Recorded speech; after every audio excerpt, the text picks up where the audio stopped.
this week, Vladimir Putin, in a speech, said to his Russian people that all of Russia must now prepare for total war. Even if you are not fighting on the front lines in Ukraine, pretend you are. And because of this speech, there are many analysts who believe that Putin is preparing Russia for total war. And total war means that every aspect of your society is geared towards winning a war. And so we last had total war in World War II, okay? But not after that. So why is Putin doing this?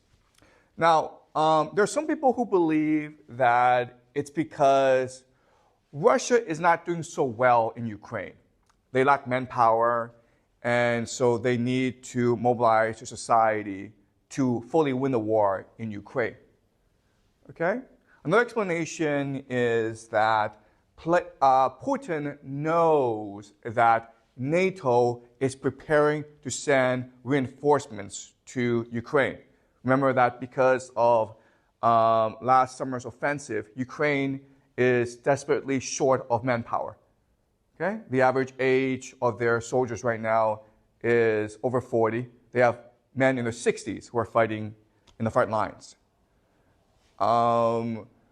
Emmanuel Macron of France has publicly stated that he is considering sending French troops to Ukraine.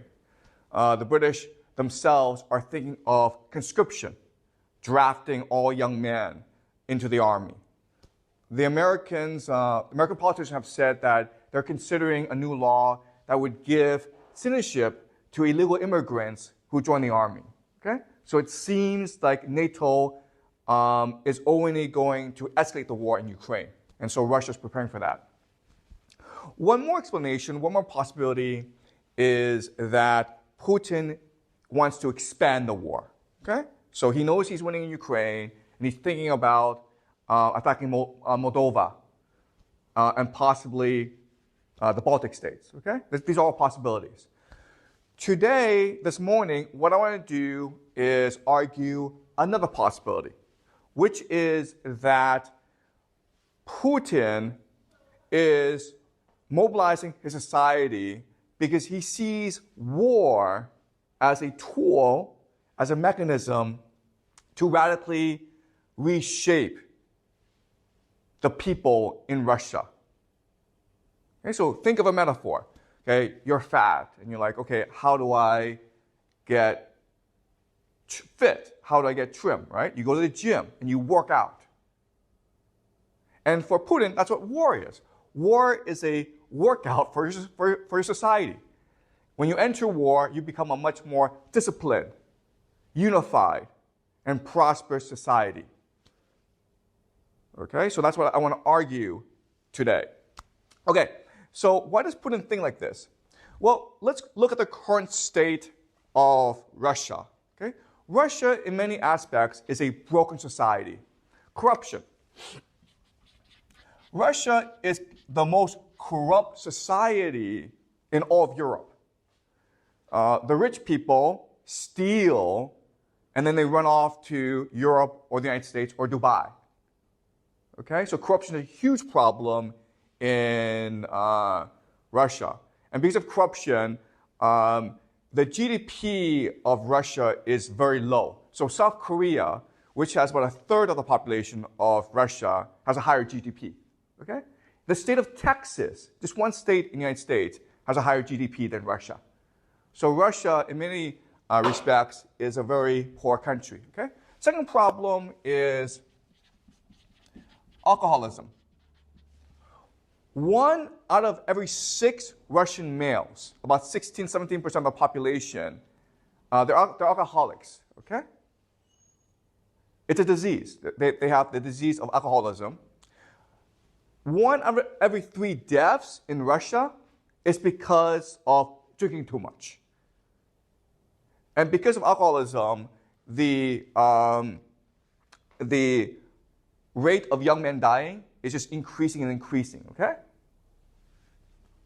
The third problem is fertility.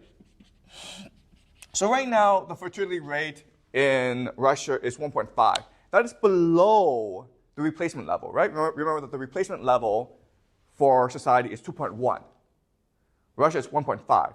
The problem is you have a lot of men dying because of alcoholism, okay? So since the year 2000, the population in Russia has been declining steadily.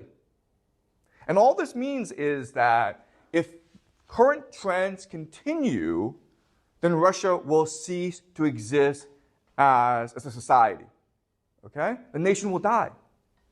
So why is this happening? Well, okay, the Western explanation is that this is happening because Russia is not democratic, right? If you had full democracy and you unleash the human potential of your people, then Russia will prosper. But Putin, Vladimir Putin, has a different explanation. Okay? His explanation is that this is happening in Russia, okay? Corruption, alcoholism, and low fertility, because Russians have been lied to, deceived, and manipulated by Western civilization. Western civilization preaches the gospel of liberal democracy, of freedom, of human rights, of consumerism. And these are all lies. They're hypocrisies that have fooled the Russian people and have corrupted the Russian soul and destroyed Russian civilization. And because Russians are abandoning their soul, their civilization, their nation, this is why this is happening. Okay? Does that make sense? That is Putin's argument. So what does Putin believe this? Well, in the late 80s, the Soviet Union had basically lost the Cold War. And they lost the Cold War because their elite basically gave up.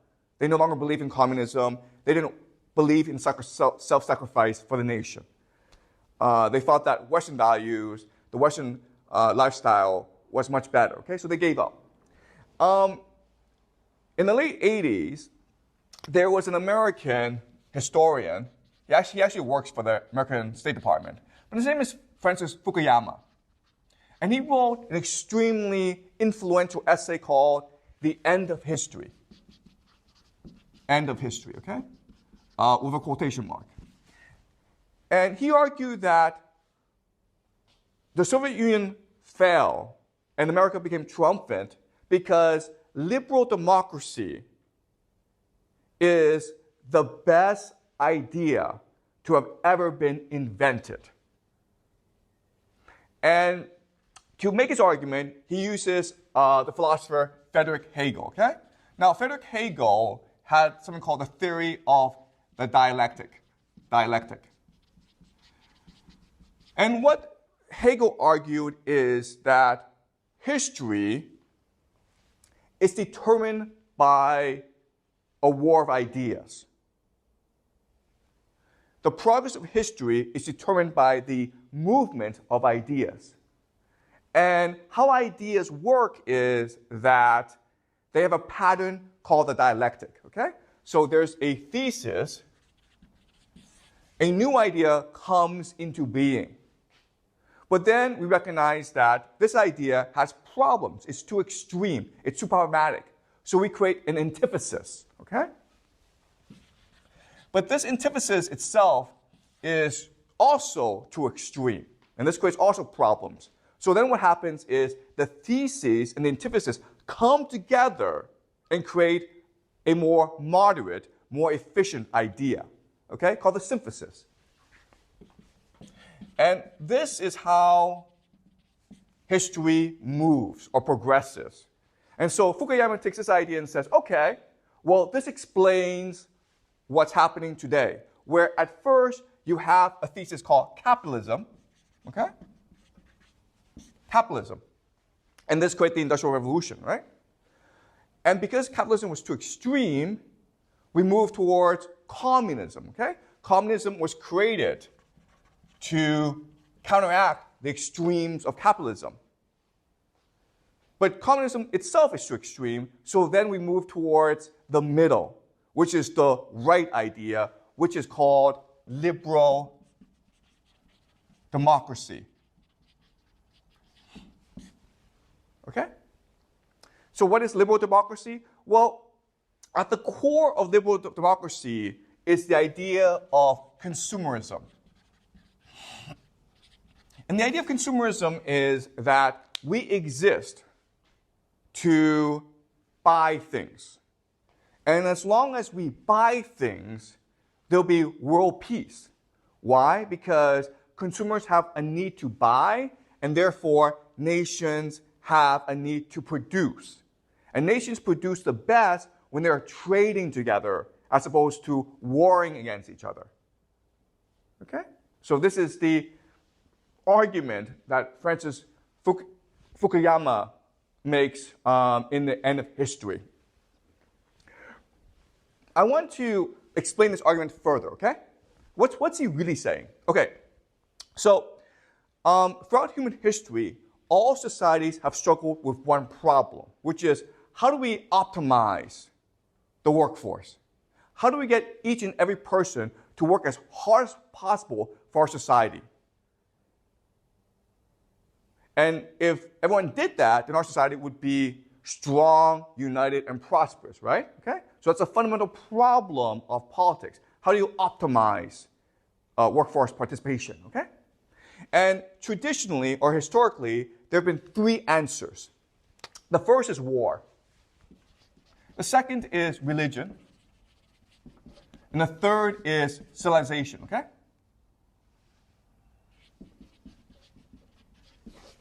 Now, as you can understand, these three things work because they give structure, meaning, and purpose to our lives, okay? And we have structure, meaning, and purpose. We are much more motivated to work hard. But as you can also see, there are actually lots of problems with all three, right? War is you kill people, that's bad. Religion is superstitious, okay?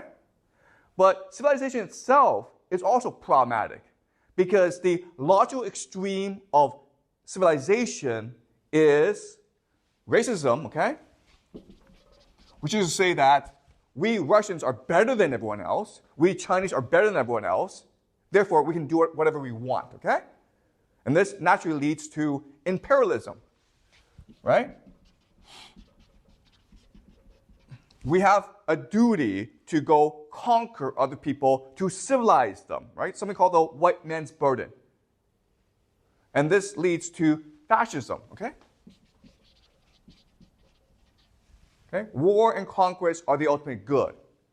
So historically, war, religion, and civilization have given people structure, meaning, and purpose, but they create a lot of problems. They create suffering and war and pain, okay? So, but over time, what has happened is that all of them, over time, have become much more abstract. And the reason why they've become more abstract is in order to increase the population, in order to create mass society. Okay? So let me give you an example of this. The earliest religions in humanity have been polytheistic. Okay? And the gods themselves were very much like humans. So think of the Greeks, okay? Zeus, Athena, Hera. Okay? It was a polytheistic society, and they were very much like humans. But over time, this polytheism became monotheistic, and it became abstract, okay? The idea of God was so much removed from us. And the benefit of that is that you can have more people believing in one God. And it motivates you to work harder, okay? Because it's just an abstract concept. And because of abstraction, we develop new ideas. For example, money, okay? So rather than have war, religion, and civilization as the structure and center of our society, why not make money the structure of your society, okay? And this is what we call capitalism. And capitalism, of course, led to the Industrial Revolution, industrialism. Okay? Capitalism meant that societies were becoming wealthier and wealthier, more industrial and more industrialized. Okay? Does that make sense? All right. But there's a problem with capitalism, right? What's the problem with making capital or money at the very heart of your society? Like people only care about making profits and not what their actions have on other people. Exactly, okay. So the first major problem with capitalism is it's all-consuming. So as Jack says, all capitalism cares about is the expansion and growth of capital, regardless of its effect on society, okay? Profit for the sake of growing profit. It's an all-consuming idea, which can ultimately lead to the destruction of the planet, okay? That's the first problem. What's another problem with capitalism, or the idea of having money as the heart and center of your society?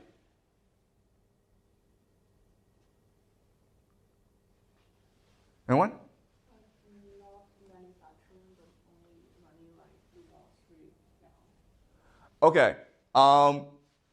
So what this means is that money likes to consolidate itself. Okay, consolidating. Okay, meaning that so the example is, let's just say that each of us had $1 million, right? What's the fastest way for us to grow our money? If we put it together, right? And then we can go invest it. Okay? So in other words, if you just let capitalism do whatever it wants to infinity, what happens is that you exactly have one person with all the money.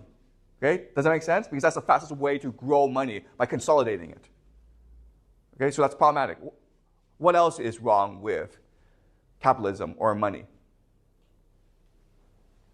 Okay. So another problem is the idea of alienating or dehumanizing.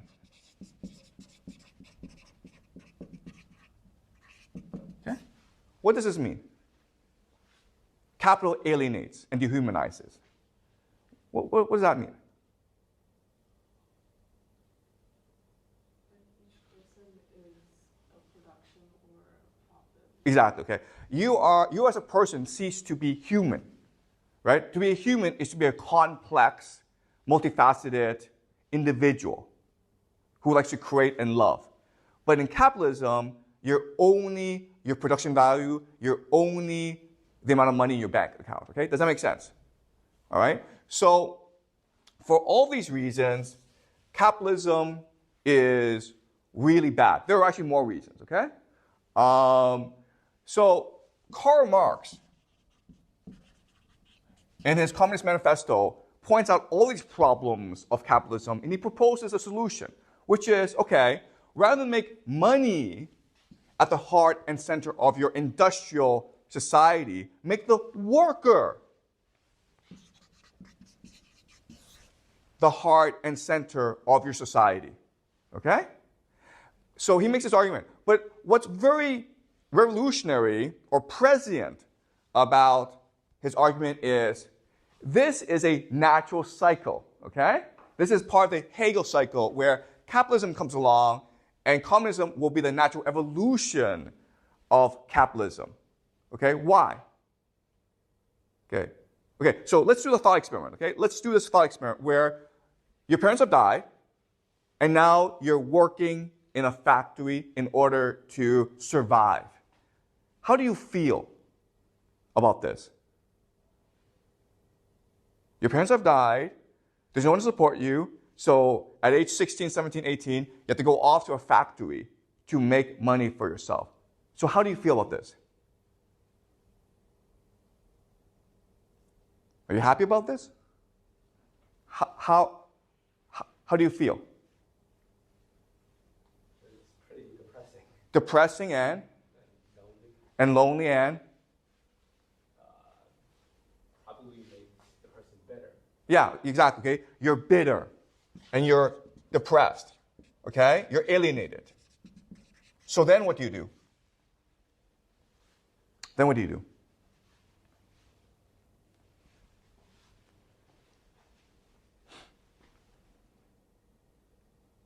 What can you do now? You're bitter, you're angry, you're depressed, you're lonely. So what do you do?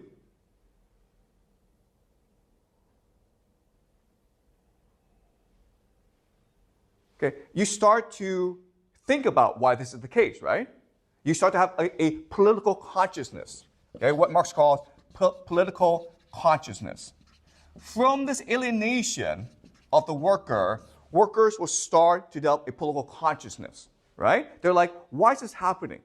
Why is the government abandoning me? Why has society abandoned me? What can I do about this, okay? So then what happens? That's exactly right. You want change, right? And how do you enact change? You try to spread your ideas. Yes, okay. You spread your ideas and you organize, right? And when you organize, what do you realize?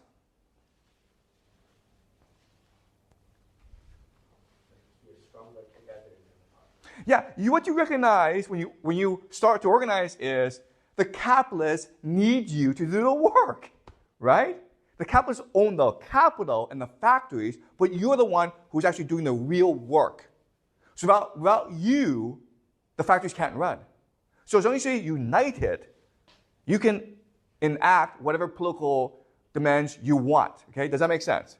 Okay, so for Marx, this is just a natural evolution of capitalism. Capitalism leads to the alienation of the working class, which will lead to their political consciousness, which will lead to their solidarity, which will lead to a political revolution. And so you can make the worker as the heart and center of your society. Okay? Does it make sense, guys? All right? Now, what's amazing about Marx is that today we say he's wrong, right?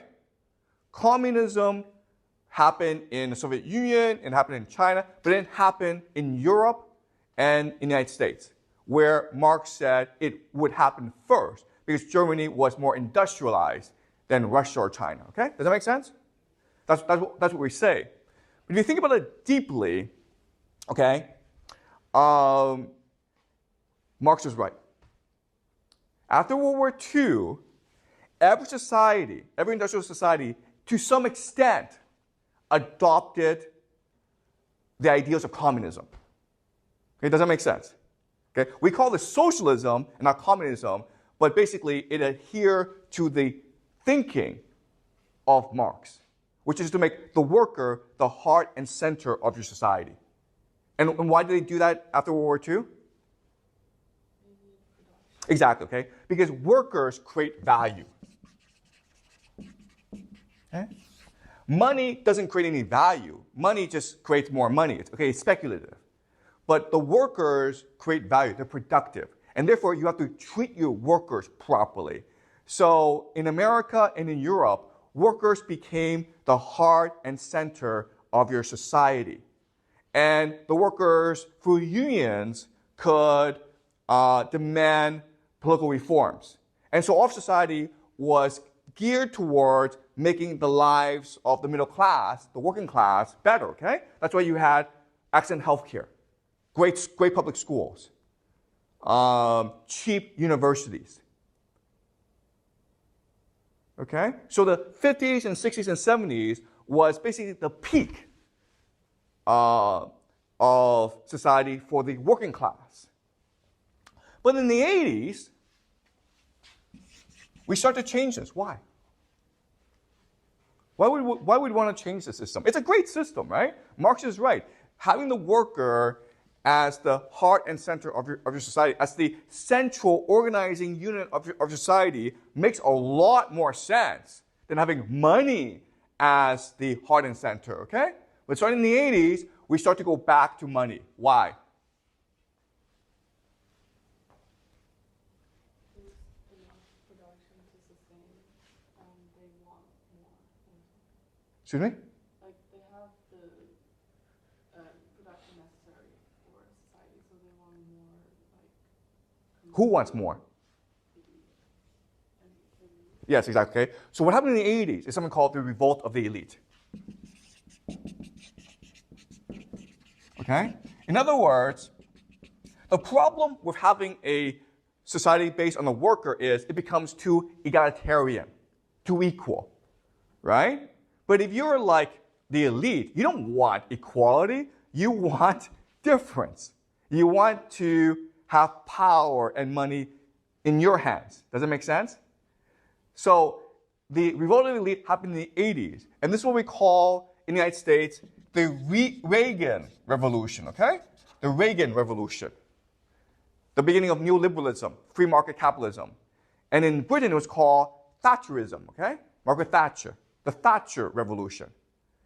And so now you need to transition away from the worker to something else, okay? Another ideology that allows the elite to amass power, okay? So just to show you how radical this revolution was.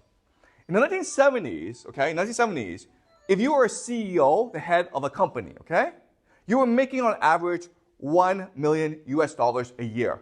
That's pretty good, right? That's really good money. And that $1 million was more than 20 times the worker. Okay?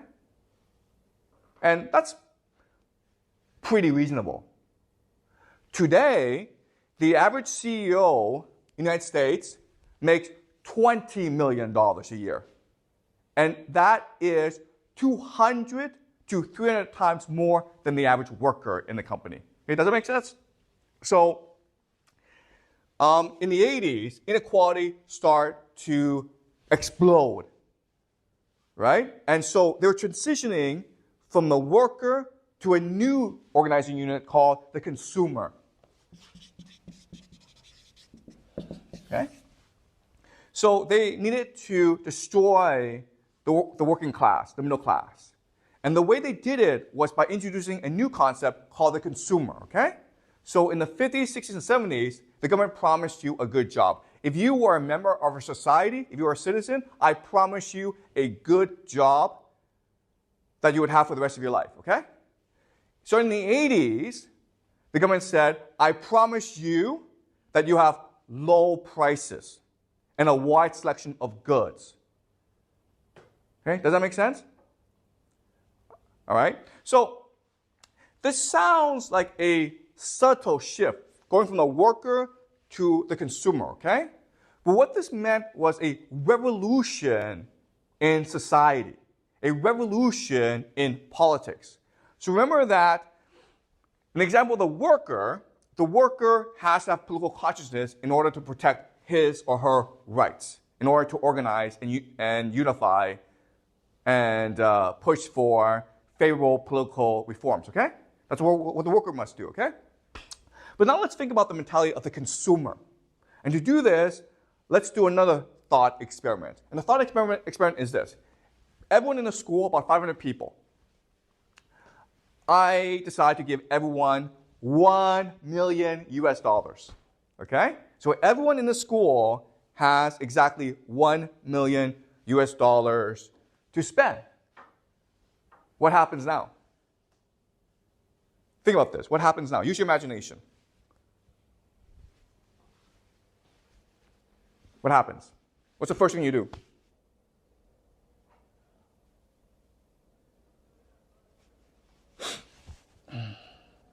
What's the first thing you do?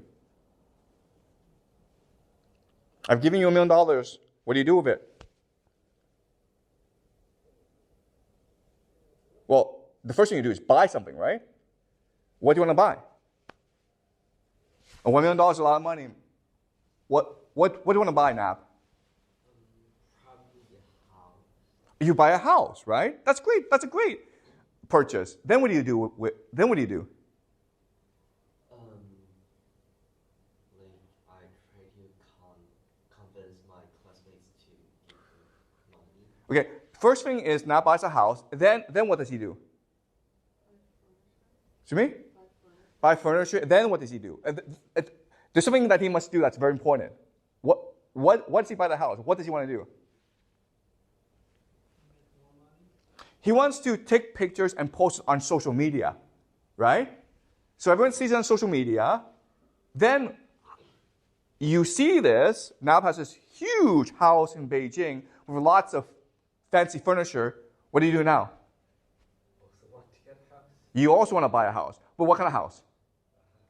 A bigger house, right? And then what do? Also post pictures. You also post pictures, okay? Then how do other people feel? You think this is funny, okay? But this happens all the time. So very quickly, what happens in the school? We all spend our money. And you all spend your money, and you all go into debt, right? Because you're in competition with each other to buy the biggest thing. And $1 million is a lot of money, but it's not enough to buy everything, right? So you go into debt. You borrow more money to buy more things. And then what happens?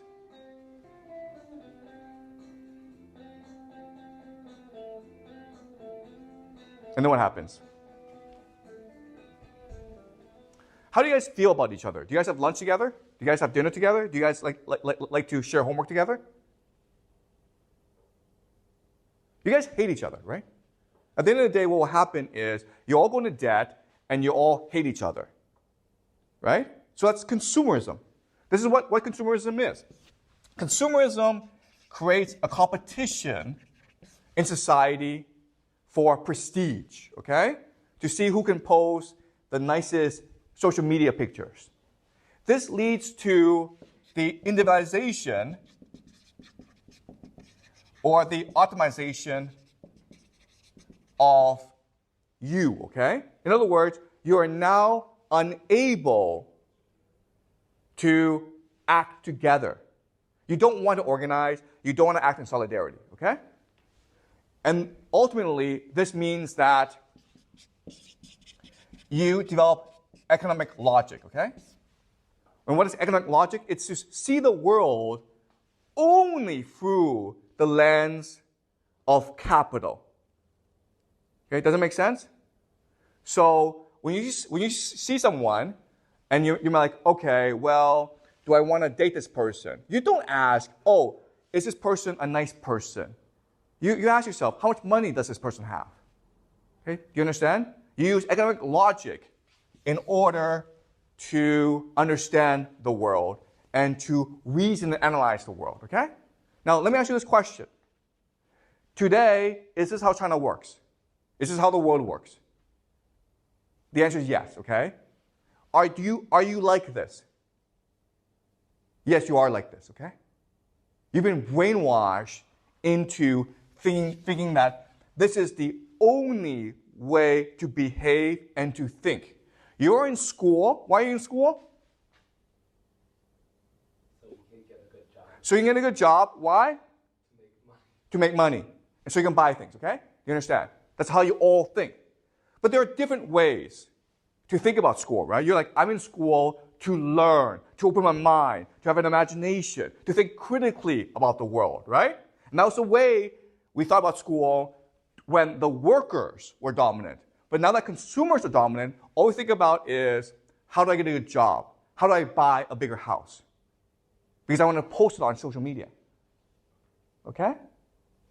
So, if you think about this, what this really is the perfection of slavery.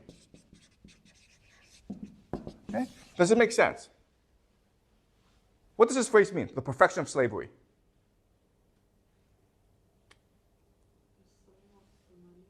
Yeah, you become a slave of the money, but what?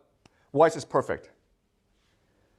Like, we don't even realize it. Yes, okay? Do you understand? If you're a slave, you rebel, right? But if you don't know you're a slave, and you like this, you choose this, then you will never rebel, okay?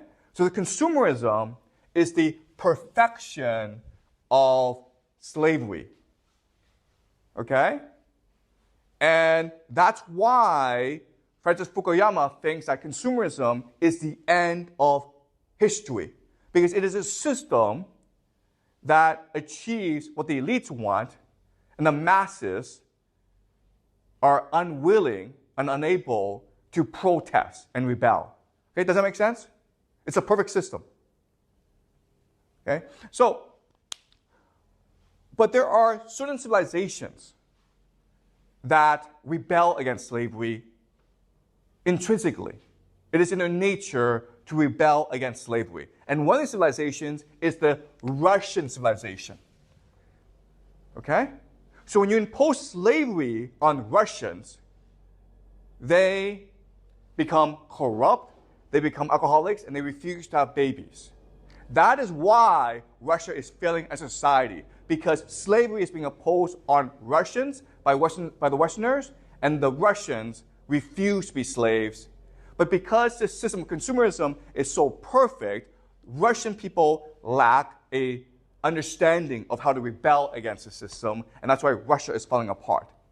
Okay? That is a Putin argument. Does that make sense?